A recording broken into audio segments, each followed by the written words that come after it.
What's up, guys? Welcome back to another episode of Bag Boys. Right, so today I'm still busy with the Sentra, so this is technically episode 2 of the Sentra and the beams. I've got the shaft here for the beams, so that needs to go back in. But today I want to get into installing coilovers on a Nissan Sentra. I know it sounds simple, but in SA there is no coilover available for this chassis. And so everybody uses the Toyota RSI, RXI shape, right? Which means there is some retrofitting involved to get these in there. And I'm going to be explaining to you guys all the things that need to be done. So firstly, we're just going to strip this coilovers out, and then, well, front coilovers and rear stocks. And then I'll lay them next to one another and show you guys what needs to be done in order to get them fitted. So yeah, as you can see, most of the stuff is still loose from the last video. I'm going to tighten everything off once the coilovers are in, and then this car will be able to come down to the ground. We also did a poly shifter kit in the car, so all of these bushings have been changed to poly bushings. And yeah, the shift is feeling much better. I can't wait to actually test drive this car. I haven't driven it yet because of the CV that we fixed in the last video. So hopefully when it's down on the ground, we can give it a little test drive and see what this DET is all about. So yeah, as per usual, I'm going to get into work now and just show you guys how things are done. So let's strip out the old shocks and then lay them here, and I'll explain to you how we're going to move forward.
We got our coilovers off now.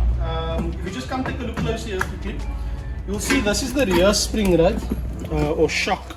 So this point here, I showed you guys earlier on this point here, this is where the anti-roll bar mounts. So you'll see this rear coilover on this doesn't have anything there. So this I'm going to have to cut off. Hopefully it will come off nicely, and then weld it back on this coilover at the same height. Then these will be ready from the bottom. I know there's some modification needed to be done on the top here as well with the way that it locks in, but we'll cross that bridge when we get there. And then the front coilover should be pretty straightforward. I'm just going to check out how these ears line up with the holes on the car. They might be slightly off. I remember having to widen them in the past. So yeah, as I go along, you guys will see what I'll do, and then once I'm done, I'll just explain again what was all done to get the coilovers to fit on the STI. So yeah, let's jump back into the work quickly.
saw that we got it in now. So if I just can show you, the front is basically a straight fit, even though it's from a Toyota. The ears fit perfectly and there's enough adjustment to get whatever camber angle you need. And you already had new top hats for the front coilover, so that was already installed. So liquor easy, but the rear is the real challenge. So I got the cup, the adjuster cup for the rear now here. If you come around here, you can see the ear on the side. Just stick it here, on the side. So this goes on here, but as you can see where the bolt holes are, they don't line up. So that's the first thing. You need to drill a new hole for the bolt hole here, and it needs to be slotted because you don't know if there's going to be the right camber angle on here, so you need to make it adjustable. So that's the first thing, to get the coilover to bolt to the bottom.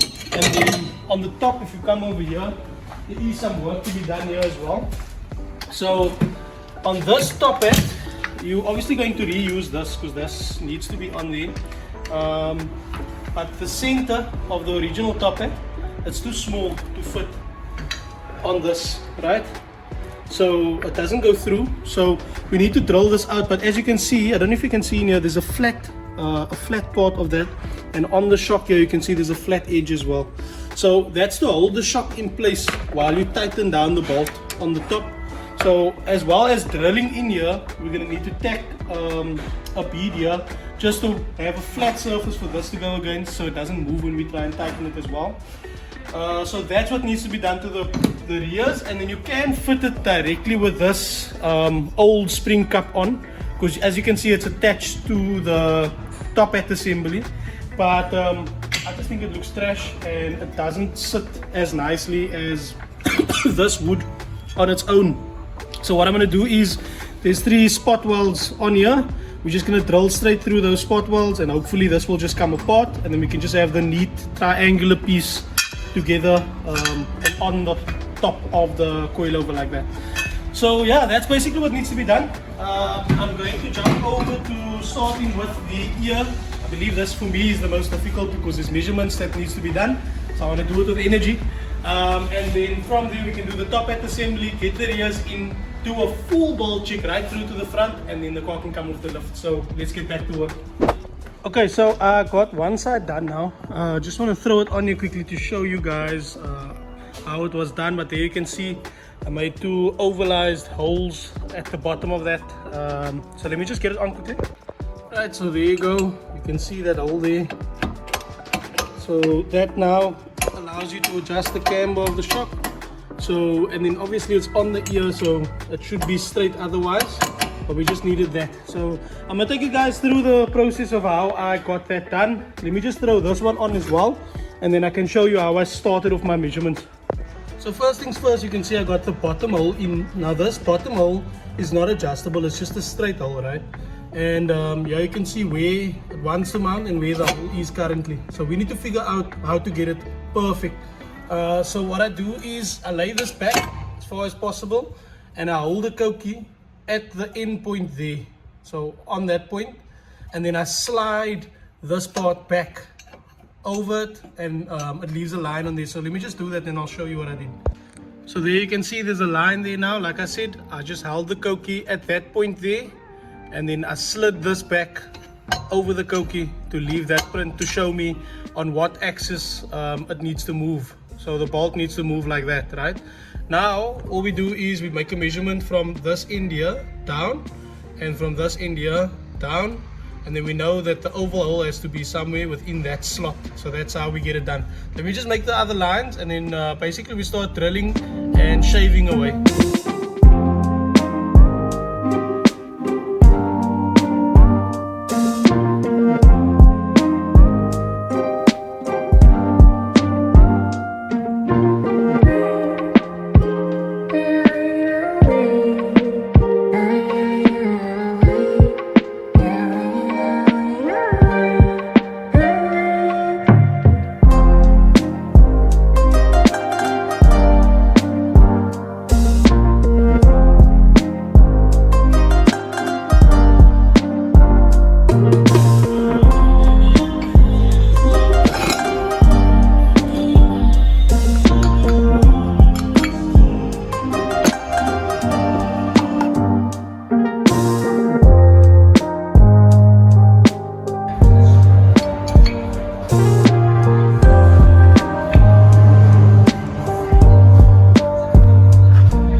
as you guys saw now, I got the holes slotted for the shocks, so that's working properly now, and we got enough camber adjustment on here. Then I went ahead and drilled holes on these top hats so that I can get this spring cup off, because we don't need that anymore. It just looks ugly.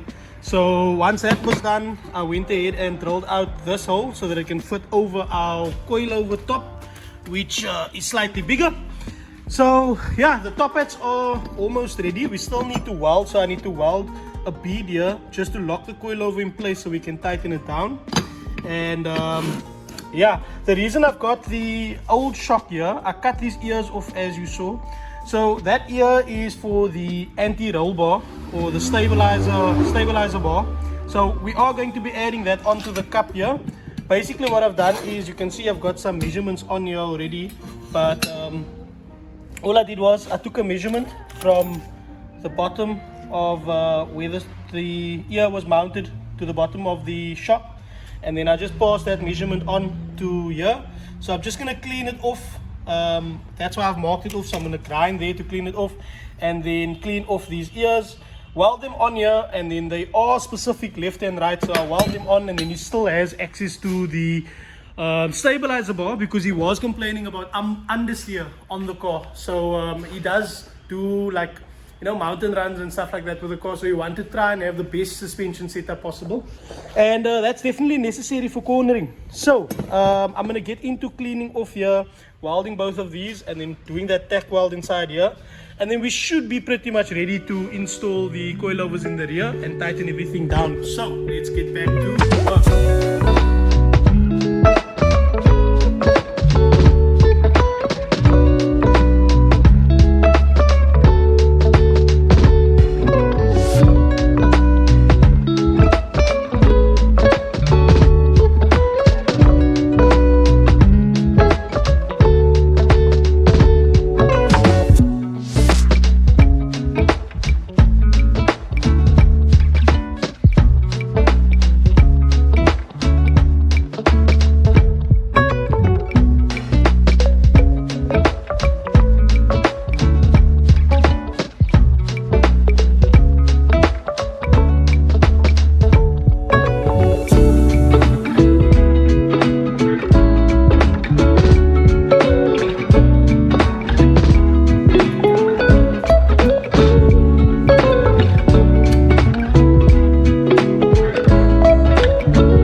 So very busy day at the track. I'm not sure if you guys can hear me, but it is extremely busy here. Circuit racing is tomorrow, so as usual the guys are on the track prepping, practicing, and it's a very busy day, like I said. But anyway, I'm gonna jump into the Conquest. But before we continue with this, I just want to say we ended up with the coilovers on here. I did have to adjust the toe angle because it brought the front wheels out quite a bit, so that's something you might need to do. And then I had to raise it like twice because these coilovers, once it's converted onto this car, it can actually slam pretty damn low. I won't be surprised if I could actually rival an air car with a coilover set in a Sentra. But anyway, so that was done. We had the car idling and it was basically ready for the welding work that needs to be done. And then the fan controller for the dictator stopped working, so that still needs to be tested on the car. Yeah, these two cars are I don't know how long they're going to be here, but they've been work in progress for the most part of last month. So yeah, it's just that there was a few things that wasn't done properly on the car. Now every time we fix one thing, there's another thing that comes up. But anyway, we need to test and get the fan working on this car.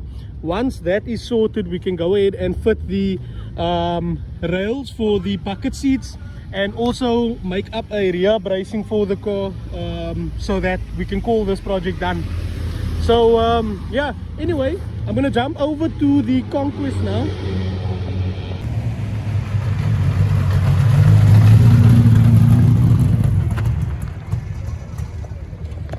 Yeah, like I said, I'm gonna jump over to the Conquest now. So last I told you guys that I was fitting a CV shaft in the car. It did improve the vibration and it feels much better, as well as adjusting the clutch. However, there is still a shudder when you pull away, and we're starting to think that it is the rear engine mount, even though it looked good on the lift before.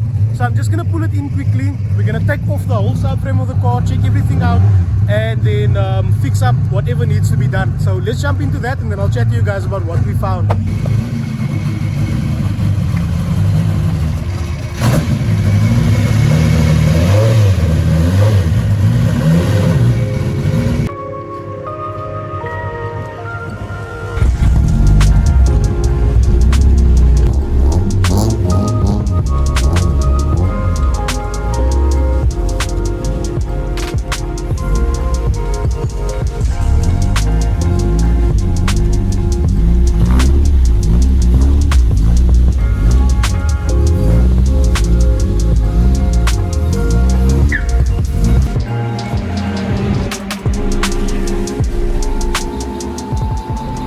So I've got the car on the lift now.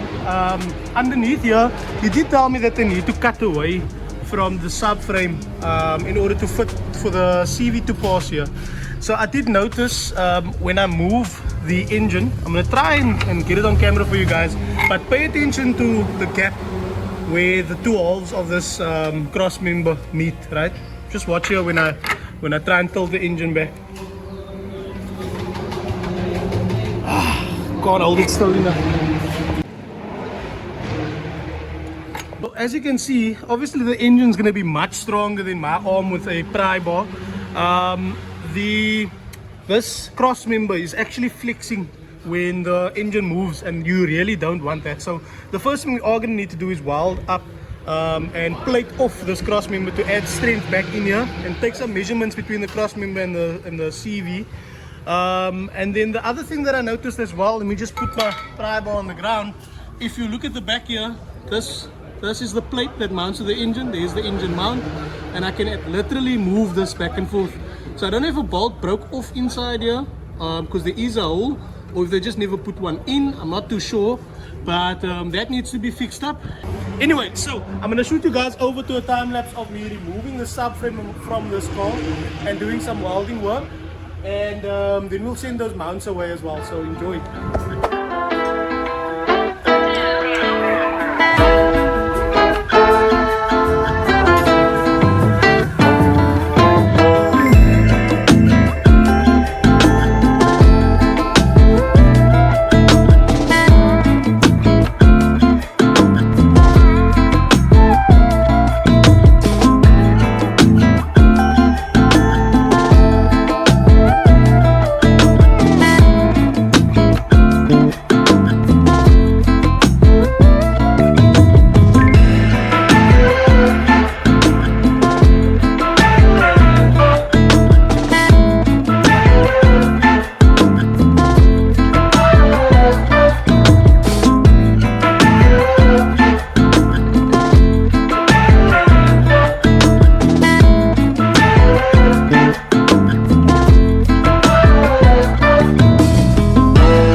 Okay, so as you guys saw, we just got the threads fixed on the car, as well as a pressure washed underneath it, pressure washed the subframe, and I also welded a nut onto the gearbox bolt. The drain nut for the gearbox was like gone, so we were able to drain the gearbox oil now, and the subframe can now go back on the car. The car is ready for that. We first need to repair the subframe before we put it together, then it can go on. So as you guys see here, this is where the cutout was made, and you just saw me knock this flat, but this is for the clearance of the CV to be in there, and then a cut was made as well here, down here, and that was for the clearance of the gearbox. So the subframe is actually splitting here, and it's because there's not enough strength down here and here, so we need to brace everything up and increase the strength in it again. Cool. So I'm going to start welding on this. We do still have a couple of things to do. I still need to fit coilovers on the car and get this back in. Oh, about the mount, we are not sending the mounts away. Apparently I called him and he said he did it with Andre, so now I know where it was done. I'm okay with them being in the car, and he also asked for a 70% strength mount for the rear because he didn't want vibration. So there's no need for me to send it away because I can't increase the sure or the percentage of strength of the mount, so we might as well just put it back. But because one of the brackets was missing a bolt and the subframe is flexing, I'm hoping that that's going to be enough to fix the problem that we were having, and the only way is to test. So yeah, let's get the subframe welded, adjust the clutch again, put the subframe in, change the coilovers, and we'll go and feel what the car drives like after that. Enjoy.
Right, so as you guys saw last night, we got the subframe repaired for the Conquest beam swap. So here you can see I've just plated it off to add strength back and then welded along the seam here again. So that's ready to go back in the car. We did also end up fixing one of the bolt holes on the back here that was re-threaded. So now this bracket has all its bolts as well as the front one, and I added in some washers as spacing here as well, so that the mount itself doesn't have to clamp too far close and there's proper pressure on here to hold it stiff. But anyway, so now we need to fit the subframe back on the car. That's ready to go on there, and then we still got a couple of other things to do. This set of coilovers here is for this car as well, so I'm gonna drop those coilovers in, and then we've got ball joints standing here as well, and this is for this car, but once the subframe is on, I'll do that. So nonetheless, we're gonna get into just fitting the subframe back on the car and get it down on the floor, feel what the engine feels like, and then go ahead and fit the coilovers. So let's jump back into the cinematics. I know the video has been long, but I do want to try and give you guys a little bit of a longer video so you can let me know what you think of it. So yeah, let me know in the comments down below what you think of the longer style videos, if you enjoy it or if it's too long for your tea break. Otherwise, we'll just keep going. So anyway, let's jump into the work. So,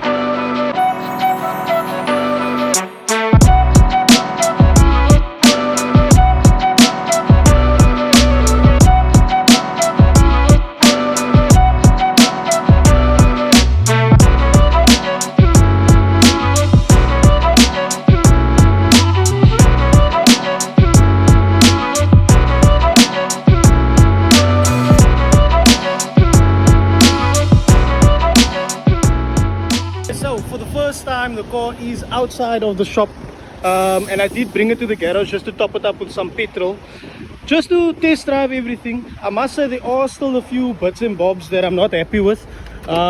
When you release the clutch, firstly the clutch feels like an on and off switch, so I need to check with the owner, is it a button clutch or which clutch is in here, because it's either on or off, you know. And then also when you release the clutch, you can feel this movement in the linkages and the shifter at the bottom, indicating to me that there's still an issue with flex. So I feel like the mount that's in the rear is too soft for this application. I feel like it needs to be harder. Unfortunately, it's going to mean that there is going to be vibration for the owner of the car, but it is a sacrifice you're going to have to make in order to accommodate the powertrain that's been put inside of the car.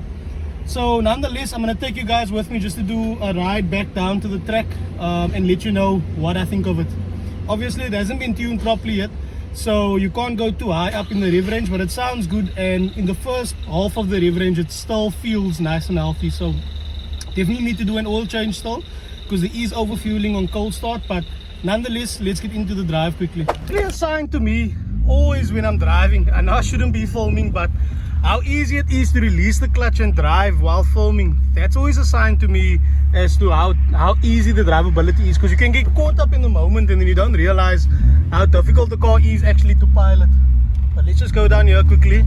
Like I said, the car's not properly tuned, so I can't go too high.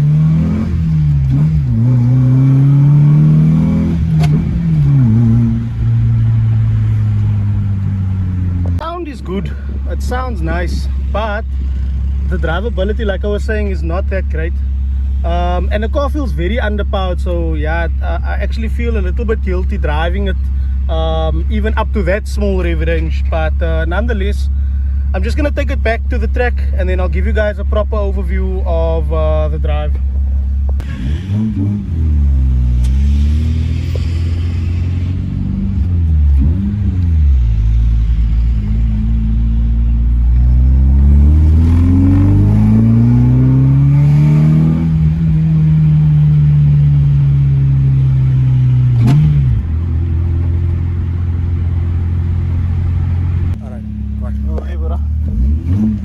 Okay guys, so we're all back with the car now, and yeah, the test drive was okay. The rear mount, like I said, still feels a little bit soft, unfortunately, and the clutch is a little bit too twitchy, so there is still some work that we need to do on here. I think we're gonna have to end up changing that rear mounting out so that we have something solid to work with. But unfortunately, I just got back. Sorry, it's race day, so there's gonna be a lot of noise. But I just got back now, and the starter seems to have packed up. I think once the engine has finally reached operating temperature and went for a drive, the starter got hot enough to where it now no longer swings, even with battery current traveling in full to the front. So I'm just gonna let it cool down and move it out the way, but I do think we need to change the starter out on the car. So it is the next day now. As you can see, the track is bare and empty. Much different to what it looked like yesterday, but this is what it normally looks like, and now I can film in peace. So we ended off with the Toyota not starting, and you can see now it's facing a different direction. But yesterday when I came back to the car, after about 2 hours and everything had cooled down, I swung it and it swung first time, but still has that little bit of a thick mist to it. So that is a clear indicator to me that the starter is basically done or on its way out completely. I did already do, I'm not gonna lie to you guys, I did already start the car this morning. I wanted to do a first cold start. The car started the first time, but like I always say, whenever I'm on the channel and I try to do a start for you guys on video, then something happens. But hopefully this is not what's gonna happen this time around. I'm just looking for the key quickly so that I can try and start it again. Oh, over here. Try and start it again and see what it does. Hopefully it starts up exactly the same way.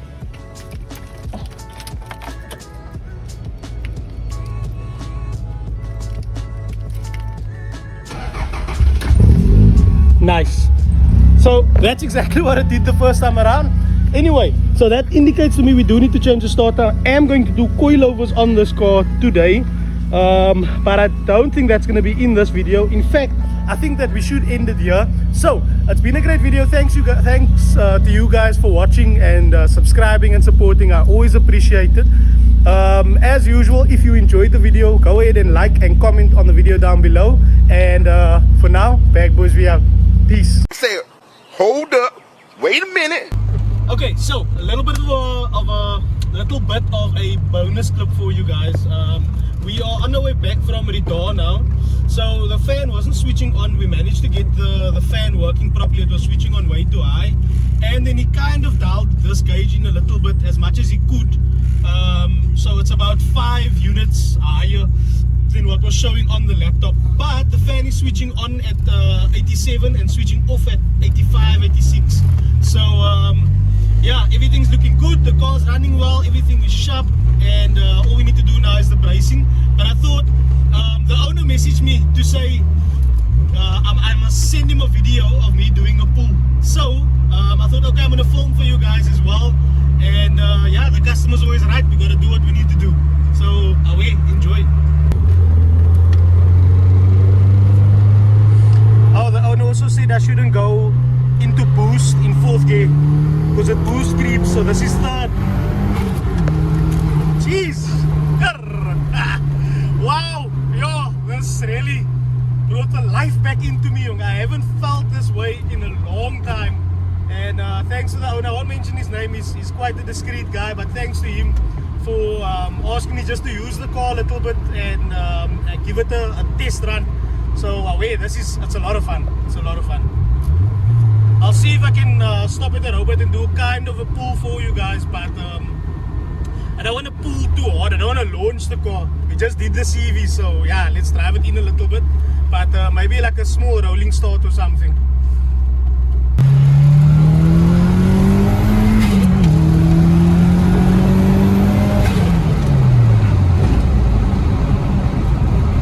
I'm not giving it full throttle as well.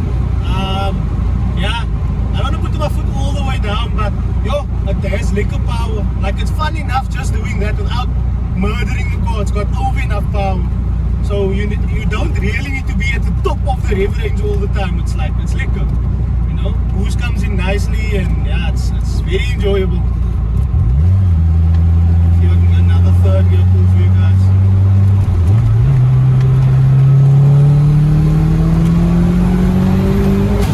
Like a fucking jet, yo.